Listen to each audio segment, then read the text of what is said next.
रमजान का महीना था और शहर की सड़कों पर एक अनोखी सी शान थी।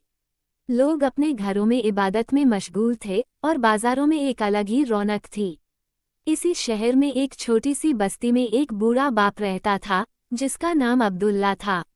वह अपनी छोटी सी बेटी फातिमा के साथ रहता था, जो उसकी जिंदगी की सबसे बड़ी खुशी थी।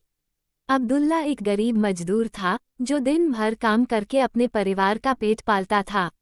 वह एक ईमानदार और सच्चा इंसान था, जो अपने परिवार के लिए किसी भी हद तक जा सकता था। उसकी बेटी फातिमा एक प्यारी और मासूम लड़की थी, जो अपने पिता की बहुत इज्जत करती थी। रमजान के महीने में अब्दुल्ला की दिनचर्या बदल गई थी। वह रात में तरावीह पढ़ने के लिए मस्जिद जाता था और दिन में अपनी बेटी के साथ रोजा रखता था। फातिमा अभी छोटी थी, इसलिए वह रोजा नहीं रखती थी, लेकिन वह अपने पिता के साथ इफ्तार में शामिल होती थी। एक दिन अब्दुल्ला को पता चला कि फातिमा बीमार है। वह बहुत परेशान हुआ और उसे डॉक्टर के पास ले गया। डॉक्टर ने बताया कि फातिमा को टीबी है और उसे जल्द से जल्द इलाज की जरूरत है। अब्दुल्ला के पास इतने पैसे नहीं थे कि वह अपनी बेटी का इलाज करा सके। वह बहुत दुखी हुआ और अपनी बेटी के लिए कुछ करने का फैसला किया।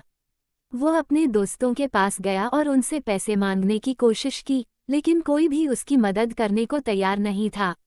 वह बहुत परेशान हुआ और सोचने लगा कि वह अपनी बेटी के लिए क्या कर सकता है। इसी दौरान उसे एक विचार आया।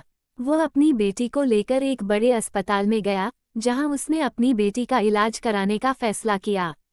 वह बहुत गरीब था, लेकिन वह अपनी बेटी के लिए किसी भी हद तक जा सकता था। अस्पताल में डॉक्टर ने फातिमा का इलाज शुरू किया और धीरे धीरे वह ठीक होने लगी। अब्दुल्ला बहुत खुश हुआ और अपनी बेटी के लिए अल्लाह का शुक्रिया अदा किया। वह अपनी बेटी के साथ रोजा रखता था और इफ्तार में शामिल होता था। रमजान का महीना खत्म होने वाला था और अब्दुल्ला अपनी बेटी के साथ ईद मनाने के लिए तैयार था। वह अपनी बेटी को नए कपड़े दिलाने के लिए बाजार गया और उसे एक प्यारा सा ईद का तोहफा दिया। फातिमा बहुत खुश हुई और अपने पिता को धन्यवाद दिया। ईद के दिन अब्दुल्ला और फातिमा ने साथ में नमाज पढ़ी और ईद की खुशियां मनाईं। वो बहुत खुश थे और अपनी जिंदगी के इस पल को कभी नहीं भूल सकते थे। इस तरह रमजान के महीने में अब्दुल्ला और फातिमा की कहानी एक दूसरे के प्रति उनके प्यार और समर्थन की कहानी बन गई। वो एक दूसरे के लिए कुछ भी करने को तैयार थे और उनकी जिंदगी में रमजान के महीने का बहुत बड़ा महत्व था। रमजान का महीना खत्म हो गया, लेकिन अब्दुल्ला और फातिमा की कहानी हमेशा के लिए यादगार बन गई।